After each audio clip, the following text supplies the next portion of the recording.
RT+, la chaîne panafricaine des diasporas.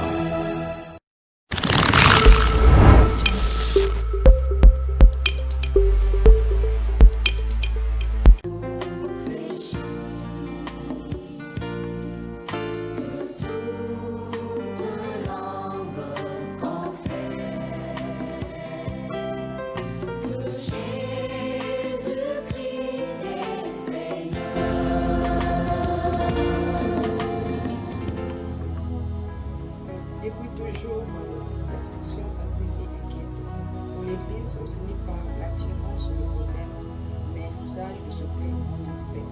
Bonsoir, bonsoir, peuple de Dieu, que Dieu vous bénisse. Nous partons tous scotchés à suivre à bien votre émission de titre éternel depuis la République du Congo, animée par l'Église La Sainte Doctrine de Jésus-Christ. Cette émission a pour objectif de éclairer l'Église de Dieu selon Éphésiens 5, verset 11. Tout d'abord, nous allons rendre grâce pour la force que nous ce soir. Merci pour ton nom, ta présence, ton amour. Te sommes infiniment reconnaissants pour ton décret. Au nom de Jésus-Christ de Nazareth. Amen. Amen. Alors, à la présentation de votre béni sœur, Béni Sindé et ce par notre invité habituel et du parc du pasteur André Roger. Bonsoir, pasteur. Bonsoir, ma soeur Béni. Comment allez-vous, mon Dieu? Ça va très bien. Ça va très bien. Alors, mon Dieu, quel est votre mot d'introduction à l'endroit des bien-aimés frères et sœurs? Je salue tous les bien-aimés qui nous soutiennent dans cette mission, de près comme de loin. Et nous saluons vraiment tout le monde, que le Seigneur bénisse. Que le Seigneur bénisse aussi la Sainte Doctrine qui nous donne cette possibilité d'être toujours là pour prêcher la bonne nouvelle, pour participer à l'évangélisation, comme le Seigneur l'a su le dire, à l'effet de toutes les nations des disciples. Allez faire les nations de tous les disciples. Alors, ce soir, nous allons amorcer avec une nouvelle thématique qui est affichée au bas de vos écrans, intitulée L'Église face à la séduction. L'Église face à la séduction, tirée dans le livre de 1 Thessaloniciens, le verset 2, le verset 1 Thessaloniciens 2, pardon, le verset 9 à 10. Alors, homme de Dieu, quelle est déjà votre parole par rapport à cette... Oui, mais parce que le Seigneur dit l'Église, là, il est en train d'interpeller l'Église. L'Église face à la séduction. C'est un sujet qui fait ravager beaucoup de peuples de Dieu et beaucoup sont couchés au travers de cette séduction. Je bénis le Seigneur pour cela, je crois qu'on peut faire la lecture. Oui, alors en cas de prédication, veuillez réagir par des SMS normaux ou encore via WhatsApp. Au nous affiché au bas de vos écrans. Les appels, vous les ferez à la fin de l'émission, car le temps, nous sommes vraiment impartis pour nous répondre aux appels. Alors nous allons faire la lecture de notre texte de base. Je vais lire au nom de Jésus-Christ. Amen. Vous vous souvenez, frères et sœurs, de nos travaux et de toute la peine que nous avons prise, tout en travaillant de nos mains, jour et nuit, pour être à charge aucun de vous. Nous avons annoncé l'évangile qui vient de Dieu. En êtes témoins. Vous en êtes témoins, pardon. Et Dieu aussi. Nous nous sommes comportés envers vous qui croyez d'une manière pure, juste et irréprochable. Alors, nous sommes sur notre thématique qui nous parle de la séduction face à l'Église. Alors, homme de Dieu, c'est quoi d'abord l'Église? L'Église, c'est un peuple. L'Église, c'est vous et c'est moi. L'Église, c'est la vie d'une personne qui a accepté de quitter un endroit pour être pour le Seigneur, pour être mise à part. C'était mise à part l'Église. Voici pourquoi on nous a montré dans le premier sacerdoce, au travers du peuple d'Israël qui était en Égypte, mais qui n'était pas dans le peuple d'Égypte. Ils étaient à l'écart. Donc c'est un modèle futur que le Seigneur est en train de montrer pour montrer la préfiguration de son Église qui viendra s'installer pour un temps sur la terre. Donc un peuple mis à part pour le royaume du Seigneur. Un royaume de sacrificateurs pour la gloire du Seigneur. Donc voilà l'Église. Puis on lui a cette expression qui se dit au quotidien, je vais à l'église. Alors, quelle est la distinction entre l'église spirituelle et l'église Oui, l'Église, bon, parce que les gens sont dans la confusion avec ce qu'ils ont reçu depuis le temps colonial. C'est-à-dire que dans cette expression, on nous montre une maison bâtie par les hommes qu'on a nommée l'Église. Donc, je m'en vais à l'Église. Oui. Alors, les gens ne se rendent pas compte que c'est elle-même, cette personne, qui est la véritable Église spirituelle. Et là où elle est en train de partir, on appelle ça, c'est un assemblée de chrétiens.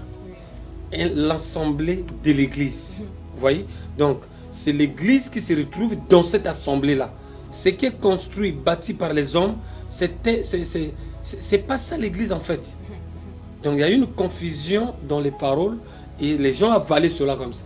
Sinon, c'est la personne en elle-même qui est l'Église. Parce que c'est dans cette personne-là que le Seigneur dit, je ferai de toi, de ton corps, mon temple. Vous voyez? Pour donner cet éclairage, vous allez voir que les esprits qui ont été envoyés sur la terre, qui ont été précipités sur la terre, qu'on appelle les démons et Satan lui-même, quand ils sont arrivés sur la terre, ils n'ont pas eu un abri. Et ils étaient en train de planer pour chercher l'abri là où ils pouvaient s'installer. C'est pourquoi dans Matthieu 12, à partir du verset 43, on nous apprend que quand un esprit est chassé, quand il quitte un corps, il va dans le lieu aride comme on a l'habitude de les envoyer. Je te chasse au nom de Jésus-Christ, va dans le lieu aride. Mais arrivé là-bas, ils ne peuvent même pas demeurer là-bas. Aucun esprit ne peut résister dans le lieu aride. C'est un endroit désert. Donc ils sont obligés de revenir dans les hommes pour chercher quelle est cette personne-là qui peuvent les accueillir. C'est pourquoi vous allez voir aujourd'hui, les gens sont pleins de démons. Tu vas voir un cadre plein de démons, un écolier plein de démons, un homme, une femme plein de démons. Parce que ce sont des esprits-là qui ont fait des hommes leur lieu d'habitation. C'est pourquoi dans ce passage de Matthieu 12, le verset 43, on nous dit que quand on le chasse là, il va, mais ne trouvant pas un endroit qu'il pourra demeurer, il oublie de revenir. Il reste aux alentours. Donc tu peux faire 10 ans, 15 ans dans la foi chrétienne. Lui souhaite, son intercession, c'est de prier en faveur de toi, pour que tu lâches la foi, pour qu'il revienne. Et dans ce passage, on nous fait savoir qu'il quand le Saint-Esprit ne sera plus avec toi, lui ne reviendra pas seul. Il ne prendra pas ce risque-là.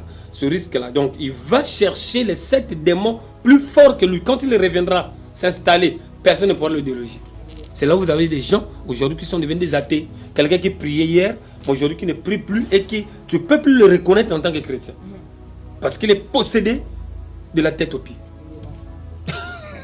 Et homme de Dieu, l'Église face à la séduction. Alors homme de Dieu, comment savoir que je suis déjà séduit par les géants? Oui, par exemple, quand le Seigneur nous prévient qu'avant que le Seigneur ne revienne, il faut que la séduction batte son record, comme ce que nous sommes en train de voir aujourd'hui. Parce que ce qui se passe aujourd'hui, c'est ce qui s'est passé au commencement. Il n'y a rien de nouveau sur la terre. Ce qui s'est passé au commencement, parce qu'au commencement, le Seigneur avait prévenu Adam que le jour que tu toucheras ou tu mangeras de ce fruit-là, tu vas mourir. Donc le diable savait que Adam était déjà averti. Et il est venu avec une certaine malice pour chercher à contourner le commandement de Dieu. Et c'est ce qui a fait, c'est que l'homme tombe dans le péché. Donc, ce péché, c'est au travers de la séduction. Si le premier homme fut séduit au travers de la séduction, c'est ce qui se passe aussi à la fin. C'est ce qui est en train de se passer aujourd'hui. Au sens propre, que signifie exactement la séduction? La séduction, c'est un acte qui conduit une personne à se corrompre. Quand la personne était là, dans le jardin, pour aller d'une manière palpable, quand il était dans le jardin, avec le commandement de Dieu dans sa tête, il ne pouvait pas accepter notre évangile. Parce qu'il avait peur de la mort. Le Seigneur avait prévenu que le jour que tu en mangeras, tu mourras. Il était seul. Dans la crainte de la parole de Dieu, il était préservé de la chute. Mais quand l'ennemi arrive, l'ennemi savait bien qu'Adam était bien préparé par la parole de Dieu en face de ce fruit, qu'est-ce que je peux faire pour l'avoir? Il fallait passer par la séduction. Ça veut dire que ne pouvant pas le corrompre par des paroles simples, il fallait passer par des contours et utiliser ce acte de la séduction. Donc c'est un acte de séduire. C'est un acte d'amener une personne innocente à succomber. Et c'est un acte de corrompre une personne intègre. Moi j'étais en face d'une autorité qui disait, tu vois des gens par exemple, quelqu'un qui te dit, chef, moi je te donne 10 parcelles. Moi je suis un fou, je te donne 10 parcelles. En tout cas, j'ai trouvé cette autorité-là intéressante. Il dit, moi je n'accepte pas ça. Parce qu'avec mon salaire, je peux payer des parcelles comme je le veux. Moi je dis, mais pourquoi vous n'acceptez pas ce don? Ce sont quand même des dons. Il dit, oui, mais ce sont des dons qui sont piégés. Parce que quand quelqu'un te donne, chef, c'est pour toi 10 parcelles, il t'a déjà corrompu d'office. Le jour que tu vas l'entendre dans des problèmes, quand il va t'appeler, tu n'auras plus la force de dire non.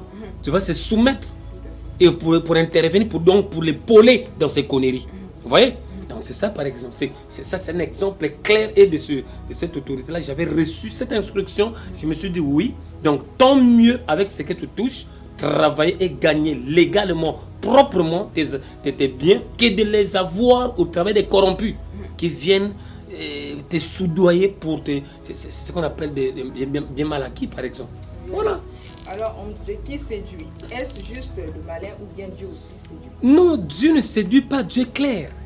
Dieu est clair, il est propre dans son langage. Oui, Dieu peut séduire dans le contexte où la personne a fini par adhérer à sa vision. Parce qu'aujourd'hui, nous sommes dans un monde où nous sommes nés comme dans un terrain neutre, mais nous avons deux propositions. C'est pourquoi Moïse, connaissant bien ces choses par la révélation du Seigneur, pouvait mettre ce peuple devant ces deux choix. Il dit, aujourd'hui, je vous mettre devant le choix de la mort et de la vie. Mais je vous conseillerais de faire le choix de la vie pour que vous demeuriez éternellement. Vous voyez? Donc, il y a deux choses quand la personne est née. C'est pourquoi quand il arrive à un âge mature, il faut qu'on lui propose. C'est pourquoi le Seigneur pouvait dire, si je ne me trompe pas, dans Proverbe 22, le verset 6, instruit l'enfant dès le bas âge. Quand il va croître dans cette connaissance, il ne pourra pas s'écarter de Dieu. C'est pourquoi nous avons des gens qui instruisent. Et c'est notre devoir d'instruire nos enfants depuis le bas âge. Étant enracinés dans cette connaissance, il ne pourra jamais s'en séparer de Dieu. Voilà. Alors comment faire la distinction entre la séduction de Dieu et la séduction du malin? Non, Dieu, dans son contexte, il nous présente la vie d'une manière claire. Mais le diable nous propose le chemin de contour avec un mensonge. C'est ce mensonge en fait qu'on appelle la séduction. Vous voyez? Par exemple, pour les gens qui ont l'habitude de côtoyer des processus, vous voyez, par exemple, dans d'autres pays, dans d'autres cieux, en Europe, quand on voit une personne vêtue de mèches, de perruques, de l'autre, on sent que ça c'est un type, ça c'est le type de prostituée. Donc ils ont déjà leur marque. Vous voyez? Déjà par le maquillage, tu sens que ça c'est pas une femme honnête. Ça c'est une femme prostituée. Et eux aussi reconnaissent que par leur manière d'agir, ils savent que ce sont les hommes qui sont de notre type. Mais quand ils te sont droit, ça sera difficile de t'avoir. Parce qu'une personne qui est dans la séduction, il ne te présente pas sa vraie beauté. Vous voyez? Il emballe dans les tissages, dans les rouges à lèvres, donc elle t'embrouille. Elle te ment en fait.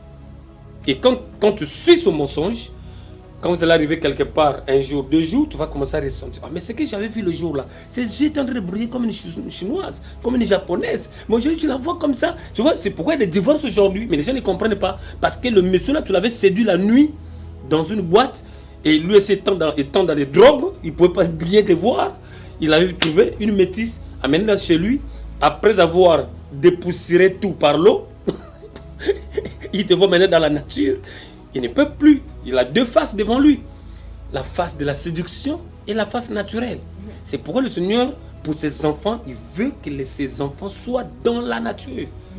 Qu'ils soient présentables, naturels. Pour éviter de tromper les gens. Une personne, une soeur qui arrive à l'église, tu la vois comme une métisse. Mais arrivé alors que ce sont des poudres qu'elle a mises. Au finish, la personne sera découragée. Moi, je croyais que c'était une métisse que j'avais eue. Or, c'est une africaine. Voilà. Oui, parce qu'on parle de la beauté artificielle. Il y a des hommes qui aiment cette beauté-là. Qu'est-ce Bon, que vous pouvez leur dire sur ça ça? dit que les hommes qui aiment on puisse les mentir. En fait, c'est comme ça. Parce que, remarque un peu, un homme honnête qui a sa tête sur ses épaules, qui est bien costumé comme je le suis aujourd'hui. D'abord, je salue mon coiffeur qui est bien coiffé aujourd'hui. Mais qui va, par exemple, dans une fête, dans une manifestation, avec une femme qui s'est habillée d'une manière indécente. Mais ce monsieur-là, c'est son goût. Tu vois que ce monsieur-là n'a pas la tête. Parce qu'il est en train d'aller vendre sa femme. En réalité, c'est comme ça. Parce que tous les messieurs qui seront dans cette manifestation auront des regards sur cette femme-là. Bon, lui étant dans l'ignorance, il croit que c'est bon, tout le monde admire ma femme, mais dans le mauvais contexte. Parce que dans le contexte véritable, devant Dieu, ce monsieur-là, il est coupable parce qu'il a poussé sa femme dans la bêtise. Parce que devant la présence de Dieu, Dieu juge le péché d'une manière spirituelle. C'est-à-dire qu'en convoitant, tu as déjà commis. Donc c'est différent avec nous les hommes. Nous les hommes, il faut qu'on arrive à prendre et manger. Mais Dieu, dans son regard d'aigle, il voit déjà dans la convoitise le péché commis. C'est là où ça fait la différence. Donc c'est pourquoi un monsieur honnête ne peut pas aimer des choses qui le trompent. Voilà. Puis, homme de Dieu, pourquoi Dieu qualifie-t-il l'église qualifie-t-il l'homme à une église? Oui, mais parce que c'est dans le corps de l'homme, c'est dans le cœur de l'homme que Dieu vient bâtir son église. Dans le temps passé, il avait aimé la proposition de David qui voulait lui construire une maison là où l'Esprit de Dieu pouvait se mouvoir sur la terre. Là où on pouvait voir l'Esprit de Dieu résider sur la terre. Mais dans le temps de la grâce, Dieu est venu s'installer dans la vie des hommes qui se sont confiés en lui. Donc il n'est plus à l'extérieur comme dans le temps de la loi, mais il est maintenant à l'intérieur. C'est pourquoi tout ce qui appartient à l'homme doit l'honorer. Oui, c'est pourquoi je pouvais parler à un frère qui m'avait écrit en disant: pasteur, est-ce que obligatoirement quand nous partons à l'église, il faut apporter des dîmes? Moi je dis: frère, quand une personne s'est convertie en Christ, ça veut dire que tout ce qu'il possède appartient à Dieu.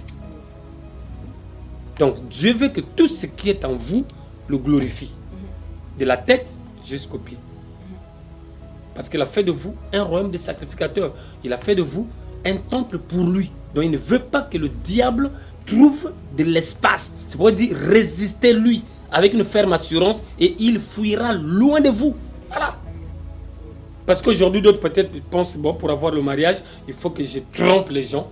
Il faut que je me présente comme ça. Il faut que je me présente en sexy. Mais le monsieur qui va te convoiter dans le sexy, il ne mettra pas du temps avec toi.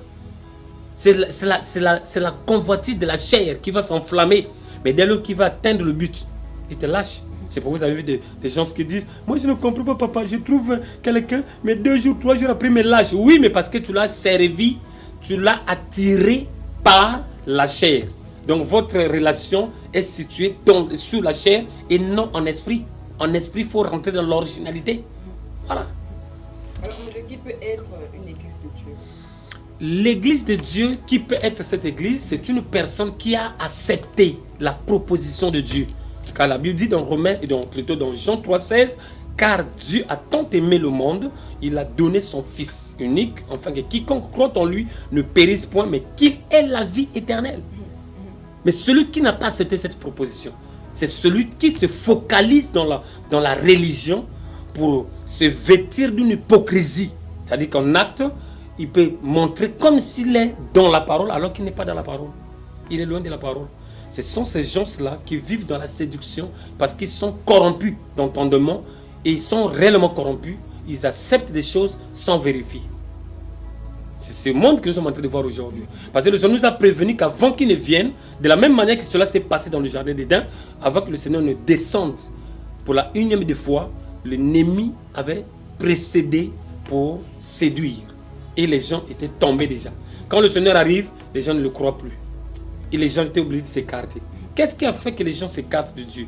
C'est ce qu'ils avaient avalé. C'est ce qu'ils avaient cru. C'est ce qui les avait mis mal à l'aise dans la présence de Dieu. Parce que quand une personne pêche, il ne peut plus rester dans la présence de Dieu. Il va fuir Dieu. Il y a des gens aujourd'hui, vous pouvez leur présenter la parole de Dieu. Dans leur conscience, ils connaissent. Ils le reconnaissent qu'un chrétien doit vivre comme ça, comme ça, comme ça. Mais eux-mêmes, ils savent déjà qu'ils ne peuvent pas arriver chez vous parce que votre prédication les condamne. Donc c'est eux qui vous fuient. Ce n'est pas vous qui les fouillez. C'est ce qui doit se passer aussi avec les démons. Et si les chrétiens pouvaient le comprendre, oui, je crois qu'avec 10 minutes, ça peut nous aider. Les démons, les chrétiens doivent comprendre que les démons vont nous fuir. Ils nous fuient à cause de l'applicabilité de la parole. C'est-à-dire à cause du respect de la parole de Dieu que nous avons accepté en nous. Le respect de la parole de Dieu nous donne l'apparence et la ressemblance, l'image de Dieu. Et quand les démons nous voient, quand les esprits mauvais nous voient, ces esprits nous fuient parce qu'ils voient Dieu en nous. Parce que nous sommes devenus son église. En nous, c'est Dieu qui règne. C'est pourquoi il dit, celui qui est en vous est plus fort que celui qui est dans ce monde.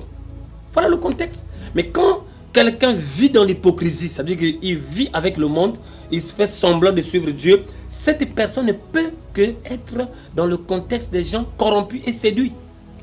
Voilà. Qu'est-ce qui fait à ce que la personne puisse être hypocrite face à Dieu? Les gens hypocrites, ce sont des gens qui donnent des limitations à Dieu. Il se dit, pour ça, je peux moi-même faire. Mais ça, je vais aller à Dieu. C'est pourquoi vous allez remarquer dans nos pays africains. Aujourd'hui, la majorité des frères que vous voyez dans les églises, la majorité n'accepte pas Dieu de cœur. Ils viennent dans les églises parce qu'ils ont des situations que eux-mêmes, avec leur force, ils n'arrivent pas. Parfois, ils ont tenté chez un magicien marabout, on les a bouffé l'argent. Mais ils sont obligés de croire, bon, peut-être Dieu peut faire quelque chose. Et il ne vient pas pour le salut, mais il vient pour son besoin. Voilà, pour un intérêt. Et dès que la situation est résolue, vous ne le verrez plus à l'église. C'est ce qui fait qu'aujourd'hui, dans les églises, les gens ont des problèmes. Il n'y a pas de gens assis dans la parole. Et c'est pourquoi, avec ce mouvement qui arrive de l'autre côté, les gens sont en train d'être déracinés de la croyance en Dieu. Ils sont obligés de croire à n'importe quoi. Les gens sont maintenant à la recherche des pasteurs puissants, des docteurs, des prophètes puissants. Ils n'ont plus cette faculté de rechercher le royaume des cieux pour le salut de leur âme. Mais ils sont à la recherche d'une église où le pasteur est puissant. Là, quand ils le voient, ils doivent le délivrer, le sauver. Ils ne sont pas à la recherche du salut. Voilà. Alors que le Seigneur dit, cherchez tout premièrement le royaume des cieux et sa justice. La justice de Dieu, quand tu t'assois dans cette justice, le reste te parvient. C'est ça. Quand on va parler du salut, c'est quoi d'abord le salut? Le salut, c'est une délivrance en fait. Quand une personne a obtenu le salut, cette personne, en fait, il est sauvé. Vous voyez, il est sauvé parce qu'il a cru à la parole de Dieu, à la promesse de Dieu. Et il rentre dans l'accomplissement des promesses des enfants de Dieu. En ce moment-là, tout ce qui est en Dieu l'appartient. Il ne va plus aller chercher des délivrances par-ci, par-là, parce qu'il est assis dans le royaume des cieux. Parce que la porte du royaume des cieux, c'est Jésus-Christ. Le chemin resserré. En ce moment-là, qu'est-ce que la personne va faire? Il doit se battre pour avoir la stature et l'image de Christ. Parce que le Seigneur dit que celui qui croit en lui ne marchera pas dans les ténèbres. Ça veut dire qu'il n'aura plus de commun avec les ténèbres. Si c'était une prostituée, il doit se débarrasser. Si c'était un buveur de vin, il doit se débarrasser parce que tout ça là, c'est parce qu'il n'avait pas la connaissance de la vérité. Là où le Seigneur dit, mon peuple est détruit parce qu'il manque la connaissance. Mais maintenant que tu as Christ, ça veut dire que Christ est la source de la connaissance de Dieu. En ce moment-là, tu es éclairé par la gloire de Dieu. Tu ne peux plus te référer aux œuvres des ténèbres, de la nuit. Tu es maintenant devenu un enfant du jour. Tu dois marcher dans le jour. Voilà. C'est ça le seul. Quelle est la parole qui emmène, qui permet à ce que tu puisses avoir le salut? La parole, c'est ce que le Seigneur dit. Ceux qui ont cru se sont baptisés. Ils ont pris l'engagement d'être baptisés. Et le baptême vrai, qui ne peut jamais être refait. Parce que le baptême vrai, c'est le baptême qu'on a pris avec conscience. Et qu'on s'est repenti pour ne plus jamais repartir en arrière. Et en ce moment-là, vous êtes devenu une personne repentie. Et vous devenez un temple vivant pour Dieu. en ce moment-là, personne ne pourra vous toucher. Votre vie éclaire les autres. Oui, avec les 5 minutes, je crois qu'on entre dessus. On doit parler des pasteurs puissants. La Bible nous dit que nous devons s'abstenir aux pasteurs, aux hommes de Dieu, afin qu'ils puissent prier pour nous et nous donner la force de marcher dans la crainte et la parole de Dieu. Oui, mais le Seigneur dit, confiez-vous à mes serviteurs, vous réussirez. Mais mes serviteurs, ce n'est pas quelqu'un qui vient te dire que moi, c'est quelqu'un qui vient présenter Christ et qui se rabaisse devant Christ. Mais quand quelqu'un vient dire que moi, ça, ce n'est plus un serviteur de Dieu. Mais quand vous vous confiez à lui, vous ne vous confiez pas à Dieu, mais vous vous confiez à Satan au travers de son image. C'est ça le problème. Tous les serviteurs de Dieu doivent parler de Christ, doivent s'humilier devant Christ, doivent disparaître devant Christ. De leur propos, ils parlent de Christ. Non, mais ils parlent de Christ avec retard. On doit présenter Christ en avant et en premier lieu. On ne peut pas dire que viens, je vais te montrer, viens, je vais te délivrer. Non. Tu ne peux pas connaître la pensée de Dieu. Tu prêches la parole. Et si quelqu'un s'approche, c'est en ce moment-là que tu veux lui présenter les Écritures. Mais si tu dis que non, donc c'est toi qui deviens maintenant qui? En ce moment-là, c'est là où on parle de discernement. Tu vas comprendre que ça c'est une séduction. Et aujourd'hui, bientôt vous allez voir, peut-être dans 10 ans, 15 ans, les gens qui vont vous présenter des églises où quand tu vas là-bas, on va te dire qu'il n'y a pas de pauvres. Quand tu arrives, tu auras une voiture. Rien que par une prière. Et d'abord, c'est en train de commencer là. Parce que nous sommes à la fin. Hein. À la fin, on va voir toutes les couleurs. Les gens vont vous dire que non, ils sortez de la pauvreté. Alors que vous n'êtes pas pauvre. Spirituellement, vous êtes riche. Mais si vous n'avez pas encore observé votre richesse, c'est parce que vous êtes dans l'école de Dieu. C'est Dieu qui vous forme pour vous préparer à gérer ce qu'il vous mettra à disposition. C'est ça. Les gens pensent que quand je vais aujourd'hui, le passé prie pour moi, je vais trouver le travail. Mais tu peux trouver le travail et aller à l'enfer parce que tu n'as pas été formé à respecter Dieu dans ton travail. Vous allez remarquer un peu dans le monde, vous allez voir que les gens qui ont réellement de l'argent, des moyens, ces gens ne sont pas orgueilleux. Mais les gens qui ont de l'argent sale là, vous allez le voir gonfler. Même quand il roule dans sa voiture, tu dois la voir gonfler là. C'est un pauvre type. Parce qu'il n'a pas été formé pour gérer la structure. C'est ça le problème. Dieu, avant de te donner des moyens, de l'argent ou des moyens, il va d'abord te former. Remarquez aujourd'hui, par exemple, pour les soi-disant pasteurs, Dieu t'a donné une église à gérer, mais toutes les jeunes filles là, tu es en train de les ravager. Est-ce qu'il était formé avant de donner le ministère? C'est pourquoi beaucoup qui ont élevé les enfants comme pasteurs à n'importe quel moment là, ils vont à l'enfer parce que quand un enfant que tu as élevé est en train de foutre la pagaille, ça veut dire qu'il est en train de tirer de toi. Et c'est grave. C'est pourquoi le Seigneur dit ne donnez pas l'évangile à n'importe qui.